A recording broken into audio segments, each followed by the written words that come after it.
kalau digambarkan di dalam Al-Quran, bagaimana sih orang tua itu, maka anak kecil itu ibarat kata seperti kertas putih. Dia itu bisa digambarin seperti yumajjusuni, dijadikan orang majusi, au yunasironi, atau orang Nasrani, atau kalau digambar menjadi kiai, ya bisa menjadi kiai anak kecil itu. Maka anak kecil itu bagaimana tergantung orang tuanya. Di sini yang peran lebih penting antara bapak dengan ibu adalah ibunya. Maka ibu itu adalah madrasatul ula. Maka seorang laki-laki mendidik pertama kali anak mencari ibu yang terbaik. Loh, kenapa sih ibu itu harus disyaratkan menjadi ibu yang baik? Kita ambil contoh. Kalau tanah sifatnya di dalam Al-Quran itu, mohon maaf, faktu harsakum anna syi'tum. Cangkullah istri kalian semau kalian.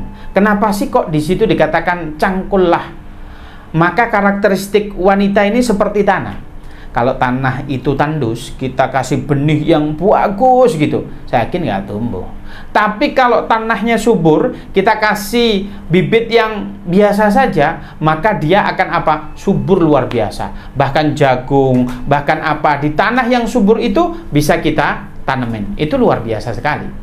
Tetapi bayangkan kalau tanah ini tandus, tidak bisa.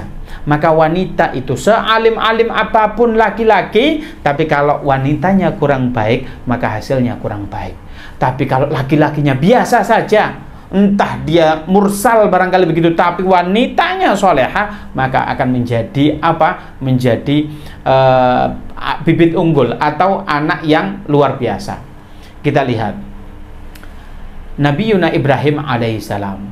Beliau itu memiliki bapak yang sangat luar biasa. Bapaknya ini adalah bukan mengajak orang menyembah patung saja, melainkan apa? Bapaknya ini adalah orang yang memproduksi patung. Itu yang pertama. Yang kedua, bapaknya itu yang mengajak orang untuk menyembah patung. Kemudian apa? Bapaknya ini memerangi orang yang memusuhi patung tersebut. Nah, ini luar biasa. Tetapi istri dari istri daripada bapaknya Nabi Ibrahim itu wanita yang sangat luar biasa. Lalu apa hasil daripada anaknya? Yaitu anaknya keluar menjadi Nabi Yuna Ibrahim alaihissalam. Kita lihat, ada satu laki-laki yang alim, kelasnya Nabiullah alaihissalam. Siapa? Nabi Nuh alaihissalam. Nabi Nuh ini kurang apa? Alim, sabar. Bahkan beliau mendapatkan julukan apa? Ulul azmi. Beliau itu yang sangat luar biasa. Nabi yang sangat luar biasa. Nah, di sini Nabi ini memiliki istri tidak bagus, tidak mentaati aturan Allah Subhanahu wa taala. Lalu hasil daripada laki-laki yang soleh, istrinya biasa saja, atau istrinya cenderung dia mursal atau tidak mentaat kepada Allah Subhanahu wa taala, maka hasilnya seperti anaknya Nabi Nuh alaihissalam, namanya Kan'an. Dia tidak taat kepada Allah. Kita ketahui bersama, tatkala Nabi Nuh alaihissalam hendak melakukan untuk suruh naik di bahterahnya, apa yang dikatakan oleh anaknya? Ndak ayah, saya tidak mau ikut engkau. Nah, habis ini banjir, kalau ini banjir aku akan naik ke gunung. Karena saking bangkangnya, kita ketahui bersama bahwasanya banjirnya di atas gunung seluruhnya tenggelam.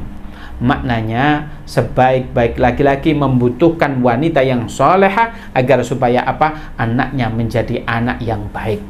Maka cara mendidik anak yang pertama adalah cari ibu yang terbaik, didik istri kita yang baik-baik. Makanya kalau ada istri nggak kerja, ya biasa saja, jangan marah. Kalau ada anak istri nggak kerja, nggak menghasilkan apa, ya biasa saja. Tetapi kalau ada seorang istri nggak mau hadir di majelis taklim, itu hati kita harus merasa iskal ini. Oh, ini masalah ini. Kenapa istri saya kok nggak mau hadir di majelis sholawat? Kenapa istri saya kok nggak hadir di majelis taklim? Itu hati kita. Nah, ibu-ibu ini adalah manusia yang sangat luar biasa. Saya itu, Pak, kalau ceramah di hadapan laki-laki 500, mungkin yang fokus hanya 200 saja. Yang lain barangkali bisa bercanda. Dari 200 yang bisa menyampaikan ke istrinya, barangkali cuma 100. Tapi kalau menyampaikan 100 ini, yang menyampaikan ke 100, suaminya yang mau mendengarkan, jarang sekali. Anaknya yang mau mendengarkan, barangkali cuma 50. Tapi dari 50 ini anaknya yang menjalankan perintah dari orang tuanya barangkali cuma 10. Maknanya sedikit sekali. Tetapi kalau ibu-ibu yang hadir dari 500 itu kadang ibu-ibu kalau yang berisik itu barangkali cuma 100.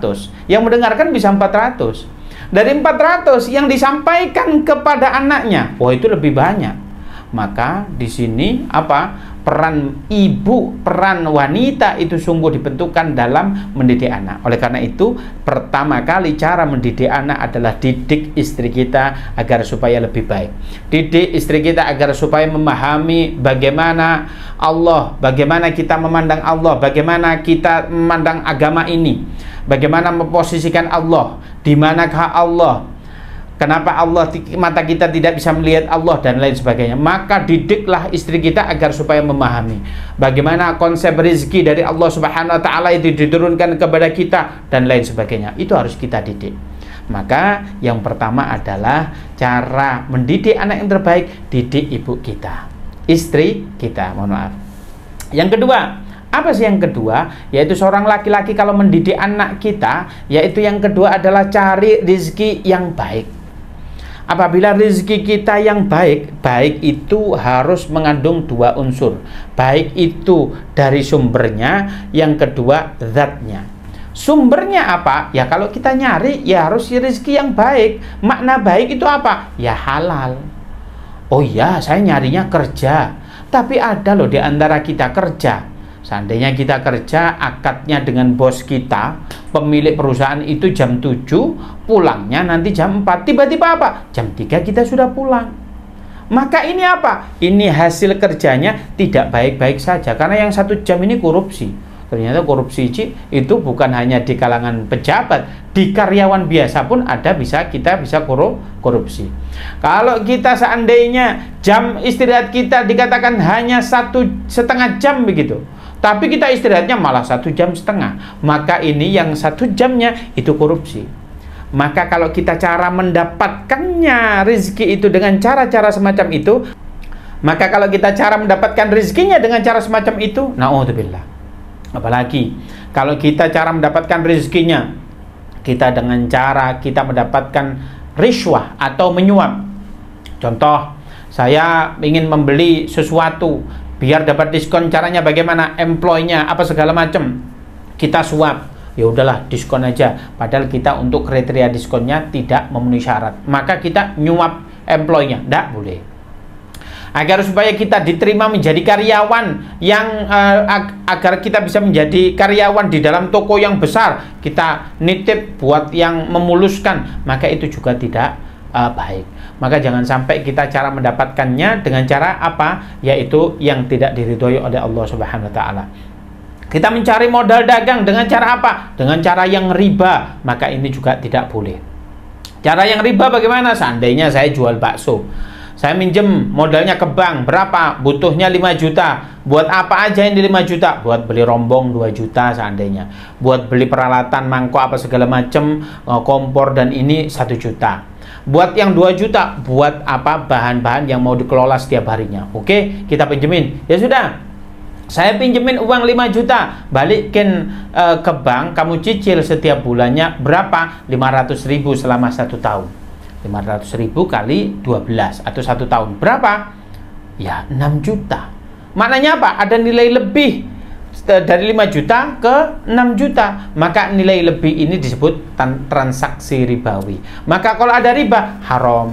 Kalau ada seseorang mencarikan rezeki buat anaknya dari sesuatu yang tidak baik-baik saja, seperti yang dicontohkan tadi, maka anak ini bisa jadi bandelnya minta ampun. Tapi sebaliknya, kalau anak itu kita didik dengan baik, anak itu kita beri rezeki yang baik, maka bagaimana anak itu? Maka anak ini mudah dididik sekali. Maka kalau kita mencarikan rezeki yang halalan thayyibah, maka anak kita mudah dididik.